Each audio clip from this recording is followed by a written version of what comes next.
Assalamualaikum warahmatullahi wabarakatuh.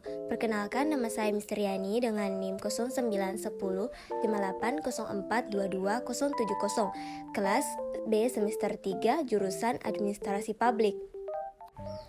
Pada kesempatan kali ini saya akan membahas materi mengenai lingkungan eksternal sistem politik, di mana lingkungan eksternal politik ini merujuk pada faktor-faktor di luar organisasi atau sistem politik yang dapat mempengaruhi kebijakan, keputusan, dan kinerja politik suatu entitas.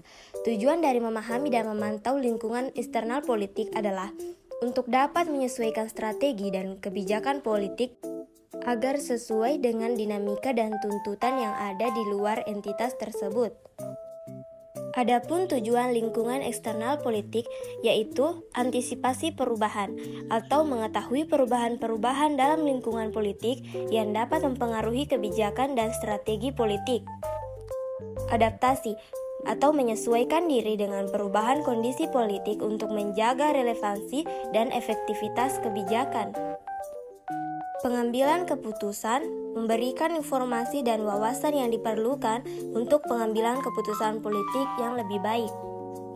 Pencegahan resiko, mencegah resiko dan mengatasi tantangan yang mungkin muncul dari perubahan dalam lingkungan politik. Peningkatan kinerja, meningkatkan kinerja dan efisiensi dalam pencapaian tujuan politik dengan memahami dinamika lingkungan eksternal. Klasifikasi lingkungan masyarakat internasional. Lingkungan masyarakat internasional dapat diklasifikasikan ke dalam beberapa aspek, termasuk lingkungan eksternal dan internal. Namun, dari sumber yang ditemukan, tidak terdapat informasi khusus yang menjelaskan klasifikasi lingkungan masyarakat internasional. Oleh karena itu, berdasarkan pengetahuan lingkungan masyarakat internasional dapat diklasifikasikan berdasarkan aspek-aspek seperti politik, ekonomi, sosial, budaya, teknologi, dan lingkungan. Aspek politik mencakup hubungan antar negara, diplomasi, dan kebijakan luar negeri. Aspek ekonomi meliputi perdagangan internasional, investasi, dan kerjasama ekonomi antar negara. Aspek sosial dan budaya mencakup nilai, norma, dan kebiasaan masyarakat internasional. Aspek teknologi mencakup perkembangan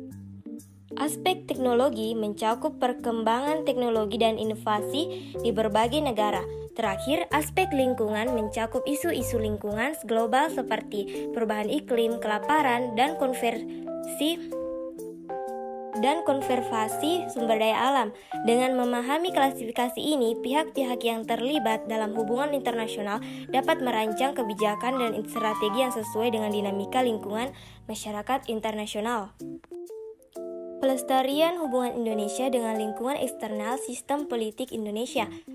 Pelestarian hubungan Indonesia dengan lingkungan eksternal dalam sistem politik melibatkan berbagai aspek, termasuk hubungan dengan negara lain, kondisi ekonomi, politik, dan isu-isu lingkungan.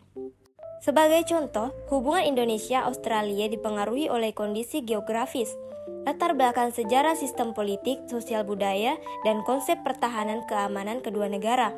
Selain itu, kondisi ekonomi dan politik juga mempengaruhi perkembangan koperasi di Indonesia, di mana lingkungan eksternal yang kurang konduktif dapat menjadi hambatan bagi perkembangan koperasi.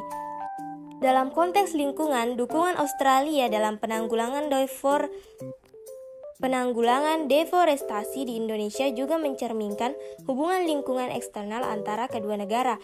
Melalui pemahaman dan respon terhadap lingkungan eksternal ini, Indonesia dapat merancang kebijakan luar negeri, ekonomi, dan lingkungan yang sesuai dengan dinamika hubungan internasional dan isu-isu global. Baik, itulah tadi materi yang sempat saya sampaikan. Lebih dan kurangnya mohon dimaafkan. Wabillahi taufik wal hidayah. Wassalamualaikum warahmatullahi wabarakatuh.